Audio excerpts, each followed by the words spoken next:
Hello everyone, it's Jack here again and welcome back to Jack's Mangaverse. Episode 8 of Dandadan second season features an unorthodox training session where Aira and Okarun must work together to master their own rhythms. But will this be enough for Okarun to truly get stronger? The long-awaited rematch against the Evil Eye is imminent. Considering all the twists, revelations, and of course a brutal over-the-top fight, let's carefully analyze everything that went down in the latest episode of Dandadan Season 2. The episode is packed with action almost from beginning to end. Our heroes face entities that came to life from portraits in a school's music room. These strange enemies have bizarre designs and abilities centered around music, using materialized notes to attack. Okarun and Aira work together in what feels like one of the hardest battles they have faced so far. This bizarre training exercise, orchestrated by TurboGrinding, quickly turns into a life-or-death encounter for our beloved duo. Okarun and Aira give it their all in terms of both concentration and agility, as they face melodies that transform into powerful attacks capable of destroying them. The musical entities alter reality and use their talent to combat anyone who disrespects the piano in the music room. They quickly become an extremely difficult situation to handle, but as we learn later, they also help Okarun and Aira to improve their powers and skills. The objective is unavoidable. They must eliminate the spirits while dodging all attacks and risking their lives in the process. For Aira, who as we learned last time is faster than Okarun, the test is tough but somehow manageable. She flows gracefully among the notes, withstanding the constant onslaught. However, the real tension centers on Okarun, who is quickly overwhelmed by the speed of the attacks. He sinks into a whirlwind of self-doubt. He acknowledges that despite facing formidable enemies before, he hasn't made the progress he hoped for.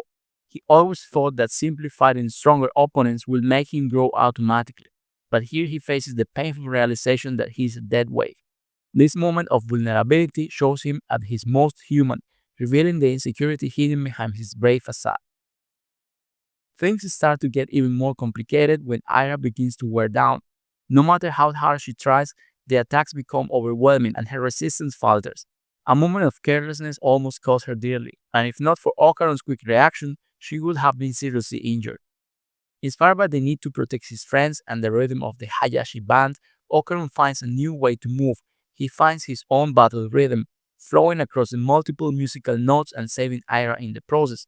With this awakening, he is able to dodge with greater ease and confidence, raising the intensity of the fight to a new level. After managing to bring down one of the entities, Okarun and Aira face the wrath of the remaining ones in the form of the Ninth Symphony, which turns out to be their most brutal attack yet. This power is a pure display of energy and rhythm that threatens to completely overwhelm them. This is Okarun's ultimate test. He realizes the only way to defeat these manifestations is to perform 5 switches per beat, a feat that seems almost impossible considering he could barely manage 2 before this fight. However, there is no other way out. It is a do-or-die moment. He gives it his all with superhuman precision, getting rid of the remaining 5 entities at once with a 5 hits per beat attack. He shatters the spectral melody and puts an end to the battle, saving Aira and taking them back to the music room. In the calm of the music room, we see a brief warm exchange between Okarun and Aira. He thanks her for her help, and Aira, true to her feelings, freezes and can't react as she normally does, a sign of her accepting her true self in front of Okarun. TurboGrinding points out that although they made it and learned from the lesson, the real powers are far beyond this and they still have a long way to go. Back at Momo's house, we see an uneasy Gigi dealing with the weight of his decision to live with the Evil Eye curse. Although he tries to appear strong, Seiko and Manjiro begin to seriously discuss repeating the exorcism. The risks are too great. If Gigi loses control again, the consequences could be catastrophic. And in this state, it's impossible for him to return home to his parents. Everything points to them contacting the Hayashi band again to try the liberation ritual once more. But just as Momo is trying to hold Seiko to her words about accepting Gigi as family, Okarun appears. With renewed determination after his training, he strikes a pose that reminds me of an overconfident Vegeta from Dragon Ball Z. He wants to face the Evil Eye directly and asks that no one intervenes. This is a personal matter between him and Gigi. At first, Momo and the others think he's joking, but Okarun's seriousness shows he means it. The decision is made. Without waiting for everyone's full approval, Okarun begins to transform and demands that Gigi do the same. Aira splashes cold water on Gigi just after he trusts Okarun with the evil eye's destiny. And with that, the episode closes on a short, fast-paced clash of speed. And well, guys, that was it for the episode. It was full of flashy, fast-paced fights.